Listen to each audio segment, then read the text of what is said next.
네, 안녕하세요. 5월 21일 화요일 새벽 기도 시작하겠습니다. 기도하겠습니다.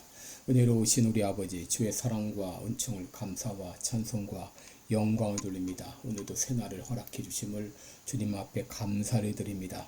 하나님 아버지, 오늘도 내 생각과 내 말과 내 행동거지 하나하나를 통하여 하나님 앞에 영광 돌리는 귀한 하루가 되게 하여 주옵소서. 하나님 아버지, 특별히 이제 또 여행 중인 우리 모든 성도들 오고 가는 발걸음들을 하나님께서 안전하게 지켜주옵소서. 또 연약한 중에 있는 성도들 긍휼을 베풀어 주시고 주의 능력의 손으로 친히 안찰해 주시사 깨끗이 나음을 얻게 하여 주시옵소서. 또 세계 여러 나라에서 복음을 증거하고 있는 우리 모든 선교사님들 한 분 한 분 은혜의 장중에 붙들어 주옵소서. 우리 교회에 속한 모든 성도들 오늘도 오고 가는 발걸음 지켜주시며 가정과 직장, 사업장에서 하나님께 영광 돌리는 귀한 하루가 되게 하여 주옵소서. 주신 은혜 감사드리며 예수님의 이름으로 기도드리옵나이다. 아멘. 네, 찬송가 150장 부르겠습니다. 갈보리산 이외 150장. 예전 찬송가는 135장입니다. 150장 갈보리산 위에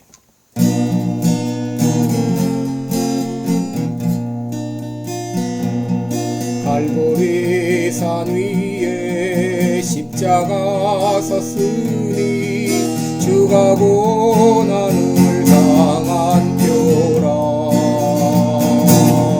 험한 십자가를 내가 사랑함은 주가 보혈을 흘리미세 죄우 승리를 얻기까지 주의 십자가 사랑하리. 빛난 멸류관 받기까지 험한 십자가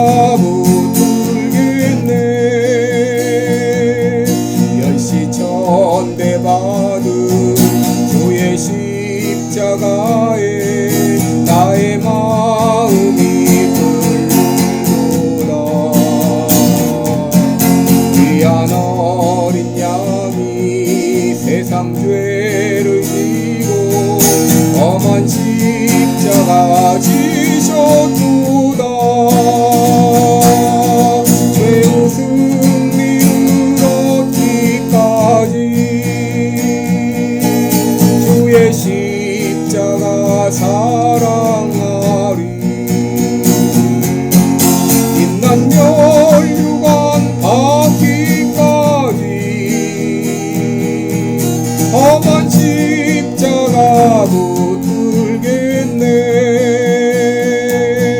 험한 십자가에 주가 흘린 피를 믿는 마음으로 나를 용서하고 내 죄 사하시려 주가 흘리신 보혈일세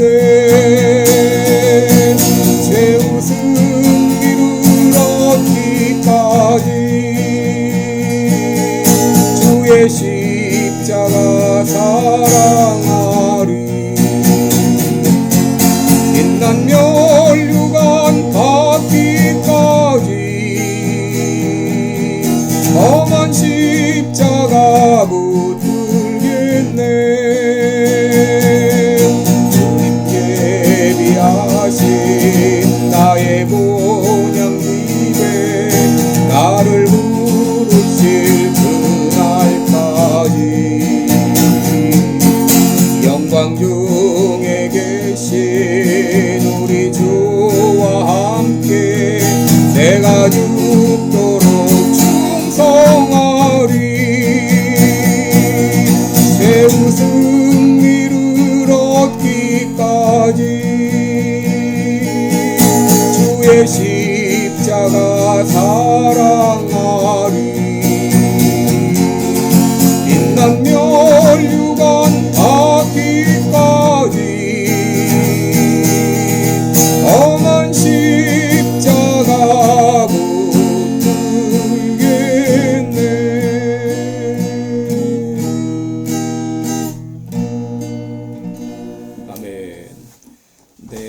우리 오늘은 마태복음 5장 17절, 18절 두 절 보겠습니다. 마태복음 5장 17절, 18절입니다. 제가 봉독해 드립니다.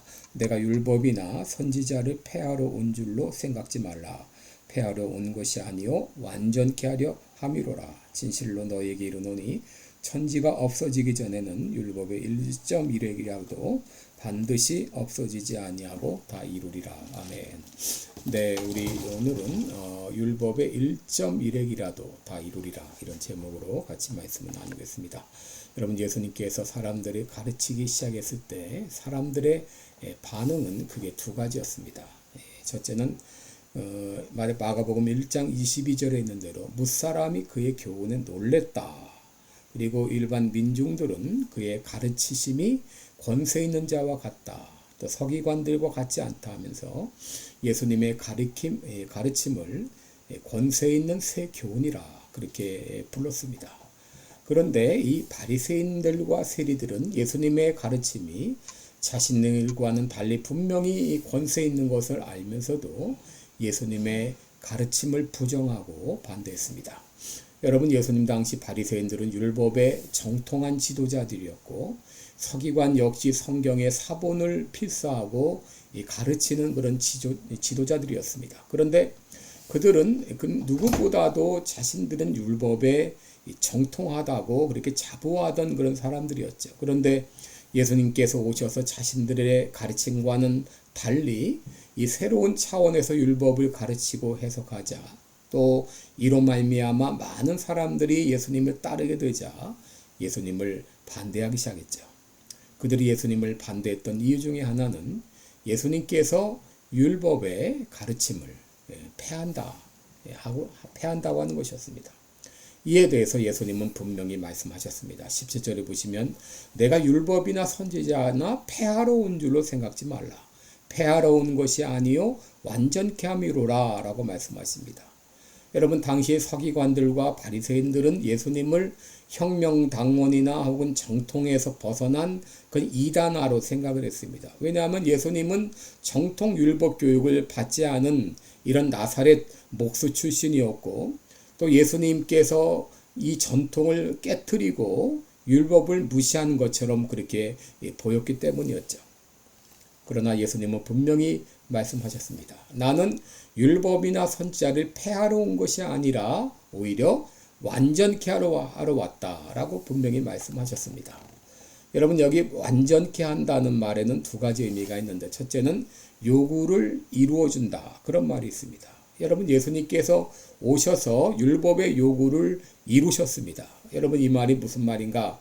로마서 8장 3절을 보면 율법이 육신으로 말미암아 연약하여 할 수 없는 그것을 하나님은 하시나니 그 죄를 인하여 그 자기 아들을 죄 있는 육신의 모양으로 보내어 육신의 죄를 정하사, 이런 구절이 있는데요.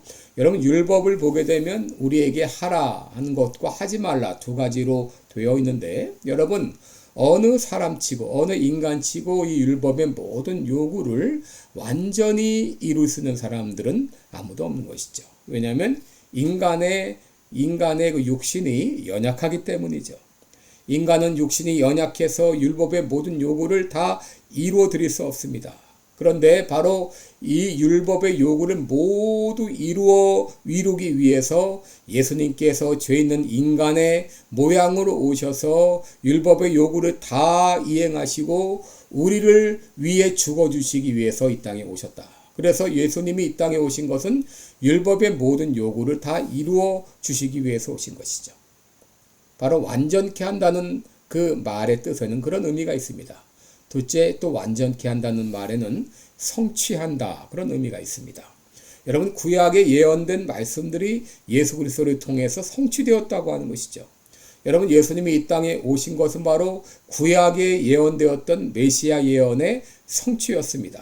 창세기 3장 15절에 보면 내가 너로 여자와 원수가 되게 하고, 이 여자는 너의 후손도 여자의 후손과 원수가 되게 하리니 여자의 후손은 내 머리를 상하게 할 것이요 너는 그의 발꿈치를 상하게 할 것이라 했는데, 여러분, 이 예언이 예수님의 십자가 사건을 통해서 성취되었습니다. 예수님은 십자가의 죽음을 통해서 사탄의 머리를 깨트리는 이런 결정적인 타격을 입히셨는데, 예수님은 십자가에서 고난을 받아 죽으시긴 했지만 다시 부활하심으로 말미암아 이제 그의 발꿈치 정도 상하는 타격만 받으신 것이죠. 이렇게 바로 이 성경의 메시아 예언이 성취가 된 것이죠. 또 창세기 22장 18절을 보면 하나님께서 아브라함에게 내 씨로 말미암아 천하 만민이 복을 받으리라 했는데, 여러분, 여기 씨라고 하는 말은 단수로 예수 그리스도를 의미합니다. 그런데 갈라디아서 3장 14절에 보면 이 예언이 예수 그리스도를 통해서 성취되었음을 우리에게 보여주고 있는 것이죠. 이는 그리스도 예수 안에서 아브라함의 복이 이방인에게 미치게 하고 또 우리로 하여금 믿음으로 말미암아 성령의 약속을 받게 하려 함이라. 바로 아브라함의 씨를 통해서 천하 만민이 복을 받는다고 하는 것이 예수님을 통해서 성취되었다는 것을 우리가 알게 되는 것이죠. 바로 이런 의미에서 예수님은 율법을 폐하러 오신 것이 아니라 율법을 완성하기 위해서 오신 것이죠. 예수님은 율법을 무시하고 폐하신 것이 아니라 오히려 율법의 완전성을 더 강조하셨습니다. 여러분 18절에 보시면 진실로 너에게 이르노니 천지가 없어지기 전에는 율법의 1.1획이라도 반드시 없어지지 아니하고 다 이루리라 라고 했습니다. 여러분, 당시 바리새인들은 성경을 어느 정도로 이 정황무오한 말씀으로 믿었는가? 바로 그들은 하나도 틀림이 없이 정황무오한 확실한 말씀으로 믿었습니다. 예수님도 말씀하시기를 나는 어느 정도로 율법을 귀하게 보느냐. 바로 율법의 1.1획도 없어지지 아니하고 다 이룬다고 믿는다. 그렇게 예수님 말씀하셨어요. 여러분, 여기서 율법의 1.1획이라는 건 무엇일까요? 1.1이라고 하는 것은 히브리어 알파벳 중에 가장 작은 요드라는 알파벳이 있습니다. 요드를 말하는 것이고 1획이라고 하는 것은 히브리어 알파벳 중에서 달렛이나 이 레시와 같이 끝이 그 획이 어디로 돌아가느냐에 따라서 완전히 글자가 달라지는 걸 말하죠. 바로 예수님께서 1.1획이라고 하신 것은 율법의 1.1획, 율법이 기록한 모든 글자 하나하나가 그대로 그냥 된 것이 없다는 것이죠. 바로 이 모든 글자 하나하나가 성령의 영감 가운데 완전하게 기록되었음을 말하고 있는 것입니다. 더구나 예수님은 그 앞에다 진실로 너에게 이르노니, 또 혹은 천지가 없어지기 전에는 이런 말을 덧붙임으로써 성경이 얼마나 완전하게 혹은 완벽하게 쓰여졌는가를 강조하신 것이죠. 여러분, 여기서 우리가 알 수 있는 것이 바로 예수님의 성경관입니다. 왜 우리가 성경을 완전한 하나님의 말씀으로 믿는가? 이 정황무오한 하나님의 말씀으로 믿는가? 가장 중요한 이유는 예수님께서 그렇게 인정하셨기 때문입니다. 성경에 기록한 글자 하나하나까지도 그저 된 것이 아니라 하나님의 뜻 가운데서 기록되었음을 예수님께서 인정하신 것이죠. 그러면서 예수님은 율법을 폐하러 온 것이 아니라 오히려 율법을 완성하기 위해서, 성경의 예언을 성취하기 위해서, 그리고 이 완성하기 위해서, 율법의 모든 요구를 이루어주기 위해서, 그래서 왔다고 분명히 말씀하시는 것이죠.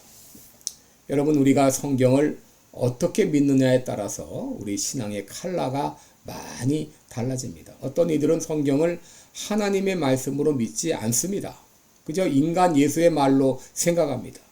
또 어떤 이들은 성경에는 하나님의 말씀도 있고 인간의 말씀도 있다, 이렇게 말합니다. 여러분, 성경을 하나님의 말씀으로 믿지 않는 사람들이 가리켜 자유주의자라 말하고, 성경에 하나님의 말씀도 있고 인간의 말도 있다, 이렇게 믿는 사람을 가리켜 신정통주의라, 그렇게 말을 합니다. 그런데 오늘 예수님 우리에게 뭐라고 말씀하시죠?